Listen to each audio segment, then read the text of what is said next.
I want to let you know that in my first previous part, if I'm missing some key elements that were in Adventure Time, and if there are also some elements that I went out of order because of the episode order, I want you to keep in mind that this is more a memory lane visit that I'm doing right now. Again, it's not a proper review. It's just me talking about my feelings to the series now that it ended, and I want to apologize into that manner. I mean, yeah, I'm going a little bit out of order in some things or some others. Also, I forgot to mention, for example, some other key characters that they disappear and I kind of forgot about them. Like, for example, there was Billy the hero, who was later killed by the Lich. There was also the Enchiridion, which apparently is kind of like this Necronomicon of the heroes that I don't remember. It's there's also some small touches of the series that they kind of play out this "Where's Waldo" element of in which they put a snail waving at the screen in every single episode. Sometimes you can see it there easily, or sometimes not. Also, I want to make sure I also want to pinpoint that during the course of the series, Finn, he managed to go through lots of swords that he gets. I don't quite remember the whole order of the swords he gets. I think first he gets a normal sword, then he gets a golden sword. What else? What else there is? Yeah, then he gets a sword that is a demonic. I think it was a demonic sword that belonged to a demon that was sealed by Finn's adopted father, Joshua, which it was also a dog and is the biological father of Jake. And it's funny enough that Joshua was kind of like he was kind of like this stern, strict father with somehow this 50 style 50 style attitude, but he was very loving. He was very loving. He was caring so much that Finn and Jake they look up to him. Oh yeah, he was also a paranormal investigator alongside his wife Margaret. And when it's about toughness, to teaching your son how to be tough in a cruel world, he does a million times a better job than the asshole from Kin. Yeah, I'm talking about the character that, God, I forgot the name, but it was the asshole father from Kin. You know what? I forgot the name of the actor. There. So, what else? Most of these swords, they went on and on. They go and sometimes they get destroyed. Sometimes they get stolen. But then it comes to a point where Finn gets probably the most important sword in the series, which is a sword known as the Grass Sword. He gets it from some guy who apparently he says that it is a cursed item, which is apparently it is a sword that it makes a living leaf. Imagine a blade of grass that grows into all things considered, and at first Finn managed to dominate it and decides to live on with the curse.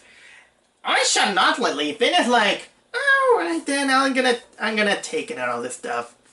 Somehow, this is a little bit that bothers me on Adventure Time. I know that they having this kind of like this calm, demeanor, chill attitude sometimes.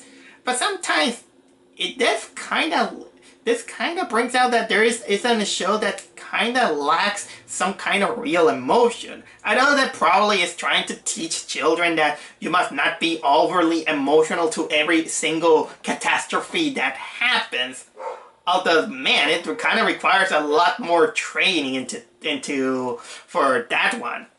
Although, yeah, it's better to do it that way, or else you're gonna turn out like Saitama, who barely feels the kind of emotion. Even though Saitama is not because he wants to, it's because he's kind of bored.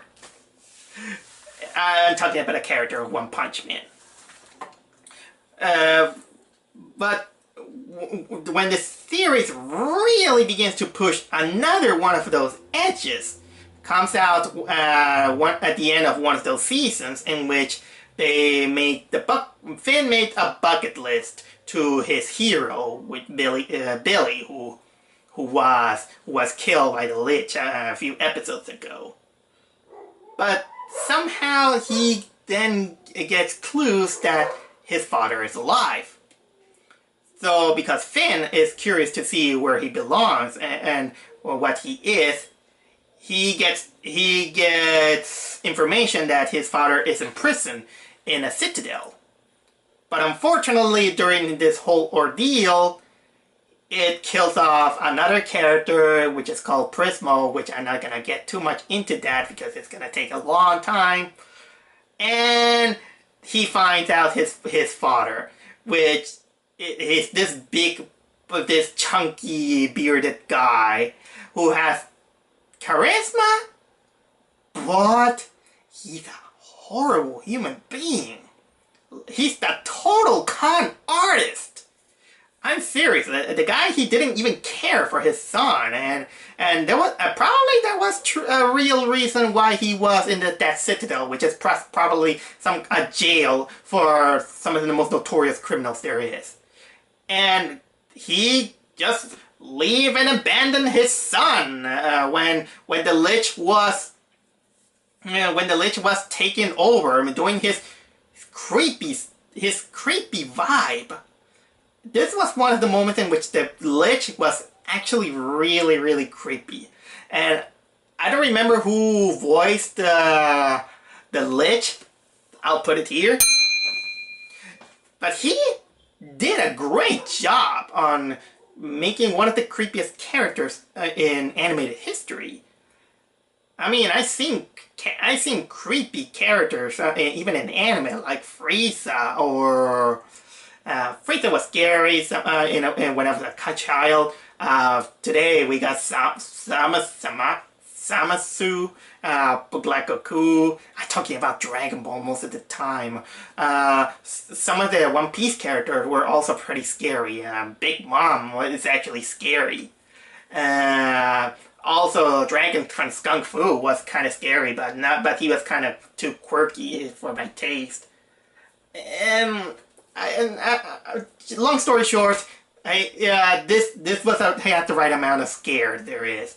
But luckily Finn managed to somehow give him some regeneration juice that I kind of don't remember, and it turned into this big baby that later becomes a character named Sleepy. Kind of remind me of the character of Popeye. But the most important thing that happened is that Finn tried to stop his father, but the grass sword that was in his hand kind of went out of control.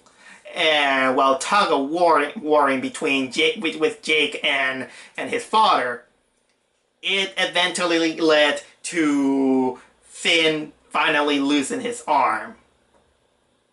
And you might think that this might be too grim, but well, I kind of want to say that I want to nitpick this thing. First of all, fatalism. Yes, that's still the fatalism approach, and I was like, there you go, Pendleton Ward, you got your wish. You have this fascination of wanting to rip off Finn's arm. You finally got it.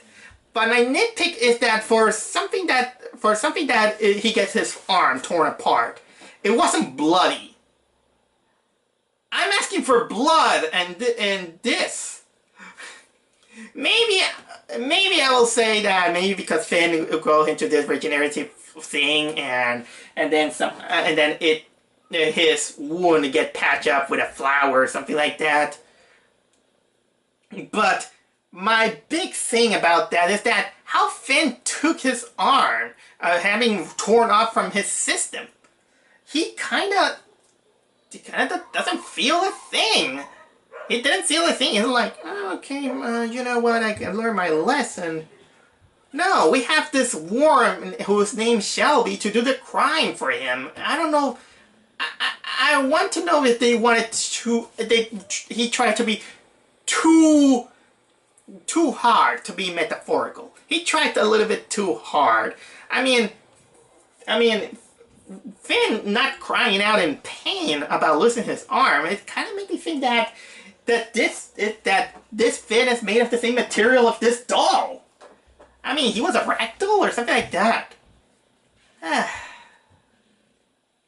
Oh, and by the way, the big baby Lich, he gets adopted by this family of likable characters, which I haven't even talked about it, which is none other than an elephant character called Tree Trunks, which is technically a granny character, a grandmother character, a very sweet, lovable elephant. Well, talk like this, and I make apple pie. And then, and on the previous episode, then she marries a pig, and they adopt this baby Lich. And from that on, it's kind of like the start of more serious issues on the series. So after that point from the series, some of the episodes then began to have a little bit more continuity in each other. Most notably now that Finn lost his arm and so on and so on. But, you know, life goes on, and I wasn't too bothered of Finn losing his arm because I thought that the way he lost it, it kind of felt earned. Because I hate, sometimes I kind of hate when character grows, for example, some part of the the body, just because because it's fated to do that, or because of magic or something like that. Sometimes you get bigger things when you lose things, kind of like a show that I don't dare to mention, and also because Finn was on a kind of like a tragic event.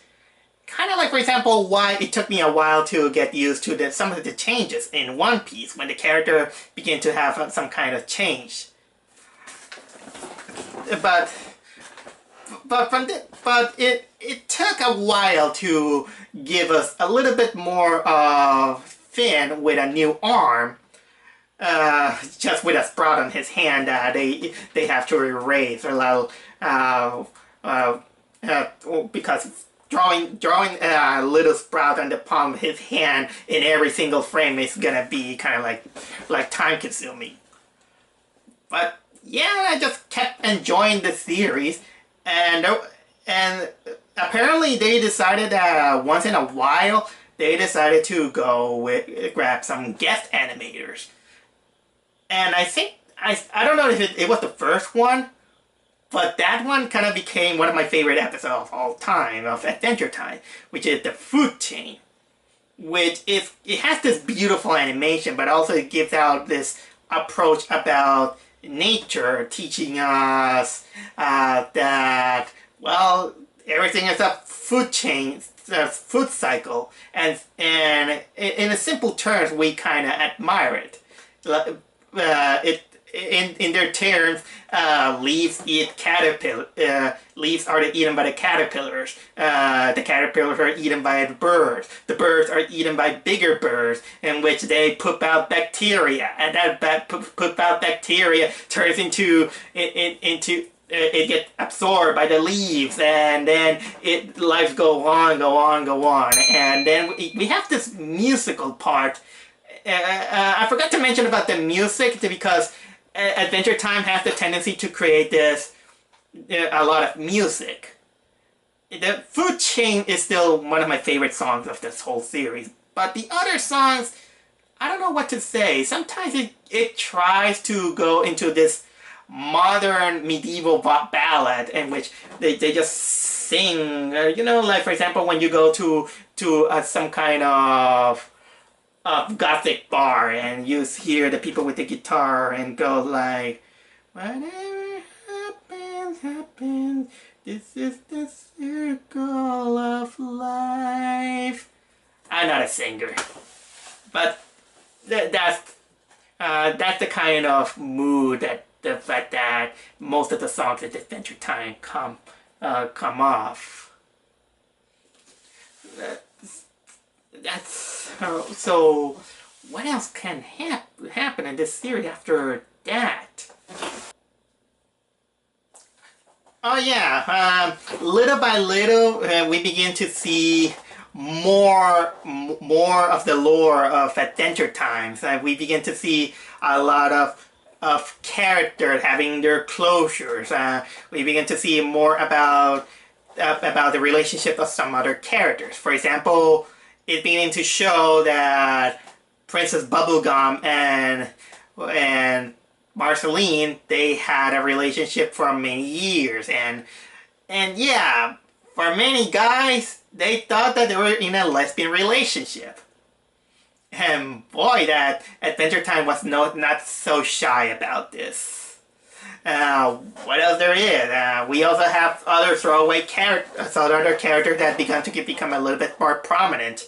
For example, there was this globby purple version of a, let's say, how can I describe it?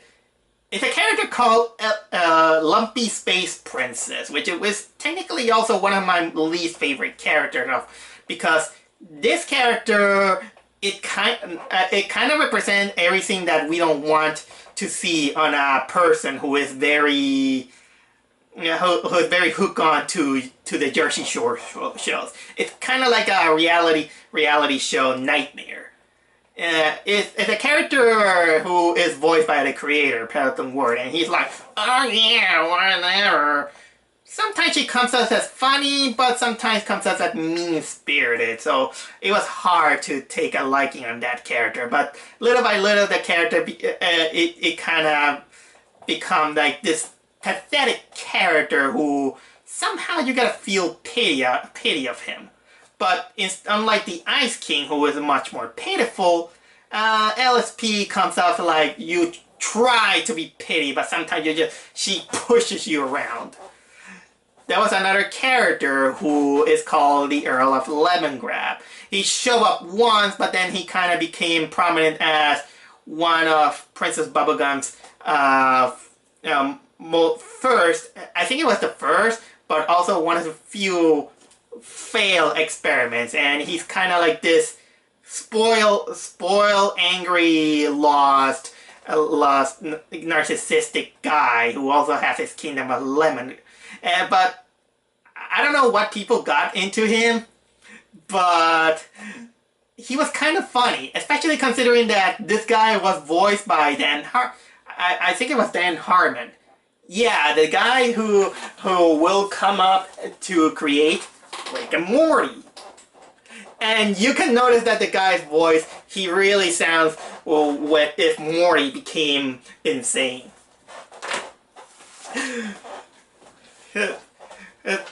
So they gave some background to these kind of characters, and they also created this.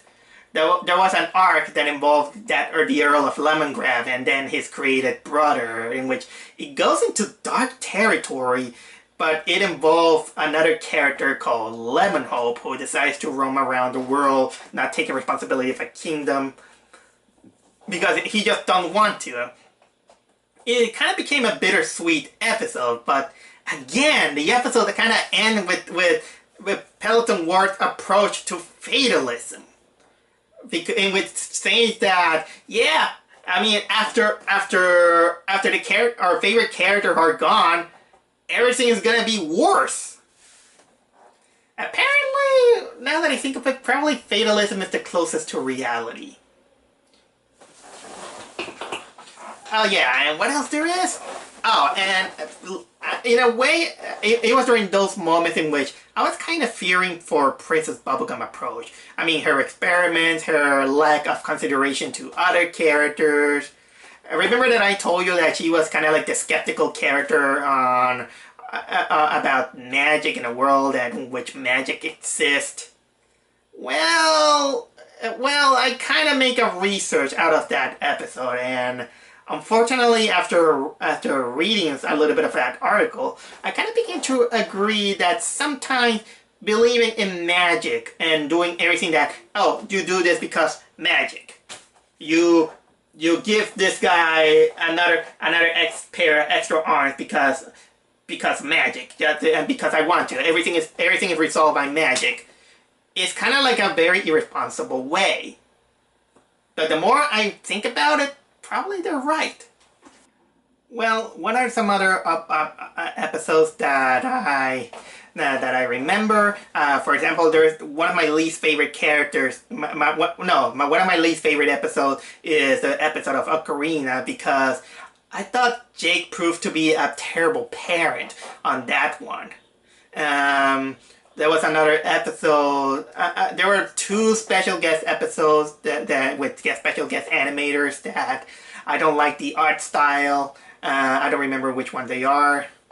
There was this episode that they bring out a Disney animator to animate just one character, which is called James Baxter. Yeah, the animator was called James Baxter, but they put this horse called James Baxter the Horse, and apparently the two episodes in which he appeared, they kind of worship him in a way. But like I said, little by little we begin to reveal a lot of more stuff about the series. And some of them are very important. If, for example, we begin to see the relationship that Marceline had with Simon Petrikov before the events of Adventure Time, and how she's also kind of sad that Ice King kind of forgot who he is. It was kind of like in which it was shown later in the episode that Simon was technically like an adopted father to Marceline before she became a vampire and got another father who kind of became the king of hell, known as the Nightosphere. We also begin to see Princess Bubblegum being too paranoid. That is until my favorite character, Flame Princess, she finally got fed up after seeing the horrible things that she has done, and finally she confronts her and say, "What the frick is wrong with you?" That is when finally Princess Bubblegum decides to mellow a little bit down, but she still needed a little bit more of a kick in the rear before anything. And we also had what else there is? We also get a little bit of to know a little bit better a crazy character that appeared named Magic Man, who is this kind of whimsical guy who he creates magic everywhere just for his crazy desires. For example, he just wants to teach a lesson to someone, but he just does it because he just wants to, even though they don't need to. I mean, at least he gave the food chain episode. That's something good. Finn also meet this character named Susan Strong, who is this strong woman who they think that she's crazy, but there's a little bit of a hint that she's also human instead of a guild person, and which it was kind of hinted. What else there is? We also see the origin of the Ice King crown, which was created by a wizard called Evergreen who mistreated his assistant, and it showed that the real reason the crown was created is that for the wearer to make a wish, to have their biggest inner desires.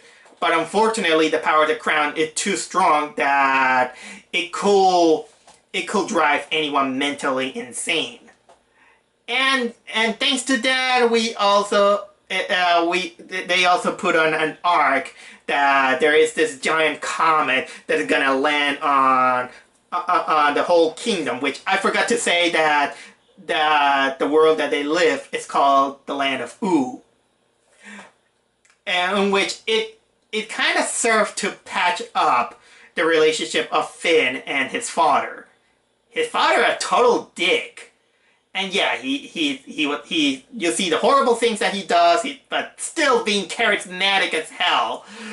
And and I'm kind of glad that at the end of the arc, uh, we get to see that Finn did patch up the things with his father. Not exactly with revenge, but just letting him go.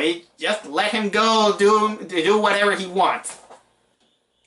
It is after the Comet arc of Adventure Time that things getting a little bit dreary. Not I'm talking about this series, but most about the organization of Cartoon Network on showing new episodes of some beloved shows. It was for a while that it began to happen that, but I was kind of perplexed on how messy it was going through the whole showing of new episodes. I don't know if they has to do because they wanted to put more Teen Titans Go or something like that.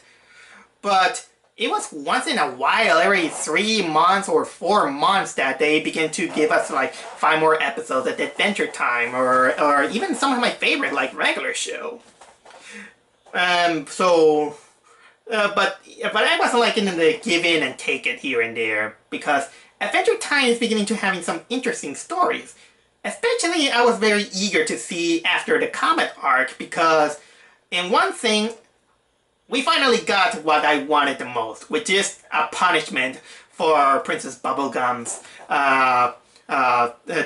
disastrous way to ruling her kingdom, in which she gets voted off and exiled by, well, let's say a worse guy than her, which is a con artist called the King of Oo, which appeared during Tree Trunks and Mr. Pig wedding. And yeah, it took them during the course of a few episodes. Then we see her exploring her doubts, what she failed, why she was a little bit paranoid with mortality here and there, and then from that point, Adventure Time kind of said that, you know what, maybe most of the most important elements of the series, instead of making prolonged episodes, let's make miniseries. So yeah, it was I think it started at 7th season, in which it started his first miniseries, which is called Stakes. The Stakes was technically battling a vampire king, which was kind of like the man responsible for giving Marceline her powers. and you know what? Call me a creep, but is it me or the vampire king? It's gonna make you gay. He was kind of like the most gayest thing you could ever see. And imagine if there's this guy who kind of acts like he isn't a porno, a Twilight porno. That's the best I can remember the Vampire King. So okay, I got some of my some internet things to wrap up things up, but after the Stakes episode, more things are beginning to wrap up. They have to show new elements of the series, and also bring out new elements. And speaking of which, that's when the next season we kind of begin to go through one of the few mysteries about that the series kind of left, and that is none other than the origin of our main characters, Finn and Jake. Finn at that point, he was kind of interesting. I mean, we know that he is a human, and we see a little bit where he come from, but now that we saw about where was his father, we thought, okay, where's his mom?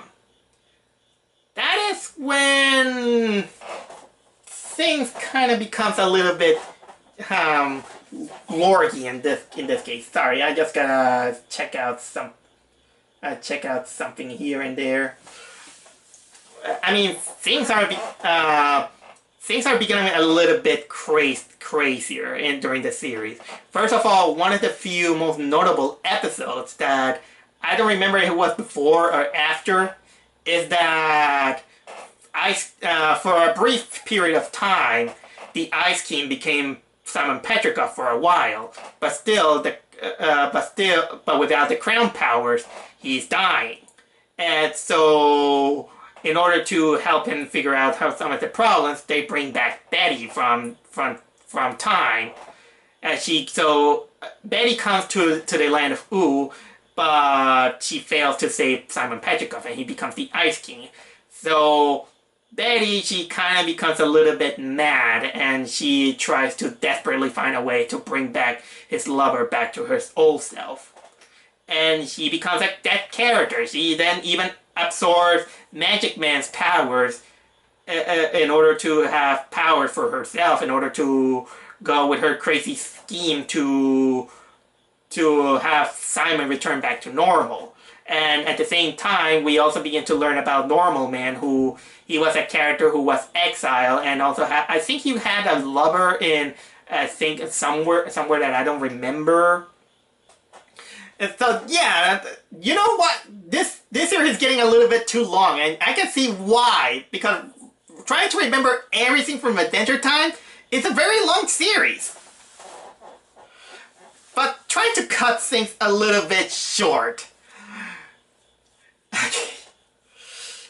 Then apparently apparently Finn, in his quest to find another sword, trying to revive a character. Somehow there's this dimensional whoopily-doo which makes one Finn look into another version of Finn, and that Finn then turns into a sword called the Finn Sword. But then after an incident, that Finn sword gets broken, and remember the arm that Finn had. The hand that Finn had that had a sprout, then apparently went out of control after an incident with Susan Strong. In which it gives out the clues about where the humans are, and well, that arm technically, because of the essence of the Finn sword that was broken, and a combination of the curse that has this Cthulhu-like theme, it turns into another character, which is kind of like a doppelganger of Finn, called Fern. It's called Fern because it's made of grass. And after that, let's say that they decided to continue the series in the form of miniseries. Yep, more miniseries.